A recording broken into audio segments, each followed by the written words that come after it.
Hi, I'm Dr. Patty Ann Ford, and I'm going to give you a few more tips on navigating menopause or perimenopause as a woman, especially when it comes to your choices of food and weight. So this is part 2. I had part 1. I gave you 3 really tangible tips.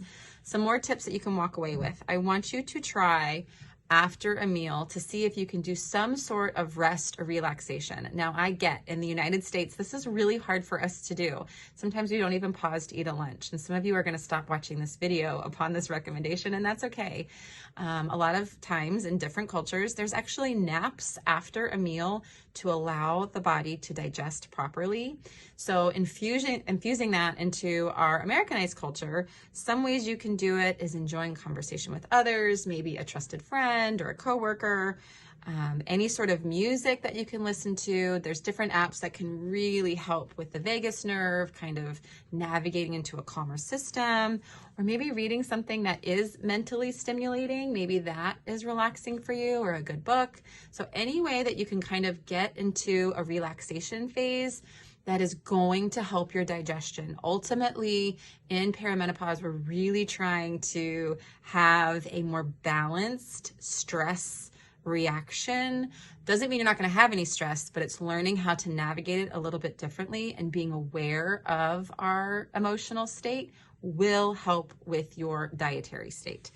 Okay, 2, the environment in which you eat matters. So if you go to a lunch and it's chaotic and it's hectic and the music is loud and there's just all of this stimulation happening, go somewhere else. There is a lot happening for your body to receive lights and music and sound. And as we age, our nervous system has a tendency to get more sensitive. And especially if you're losing estrogen or different things, it's just trying to navigate. This feels different because it is different. Your body is changing. Therefore, your reaction to external stimuli would be beneficial by shifting as well. All right, so we have rest and relaxation, walk away from overstimulating experience, and everyone's gonna have a different level of stimulation that kind of tips them over the edge. And so it's not a defined, this type of environment is good for everybody. If you think about all of our senses, there's sight, there's sound, there's smell, there's touch, and there's taste. And if all of those senses, our body is receiving a lot of stimulation, we can go into overdrive really quickly. So if you're eating a really flavorful meal, that sense is being fired. And then you have a ton of music, and then you have a ton of sound, and then maybe the floor is sticky and you don't like that stimulation. So pay attention to how you're receiving your environment.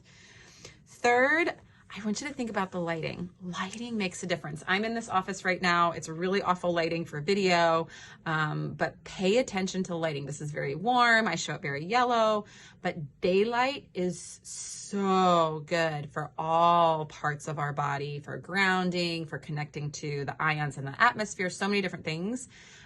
White lighting is really good. Seeing your food, like if the lighting is so harsh and so bright, sometimes that can be really stimulating.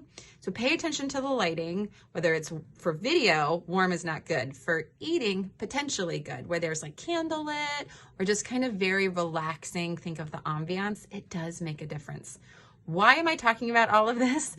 Your body is receptive to the environment. And so you can do all of those things. You can't literally turn a lever and change your hormones. You can take medications, but one thing you can do is just pay attention to the environment, how you're receiving it, how you're navigating it, and adjust accordingly. If this was helpful, follow along for part 3. I'm Dr. Patty Ann Ford, and I am a coach and a dietitian and a doctor, really navigating your relationship with food, body, and weight. If you like this, hit that like and subscribe button. Follow along.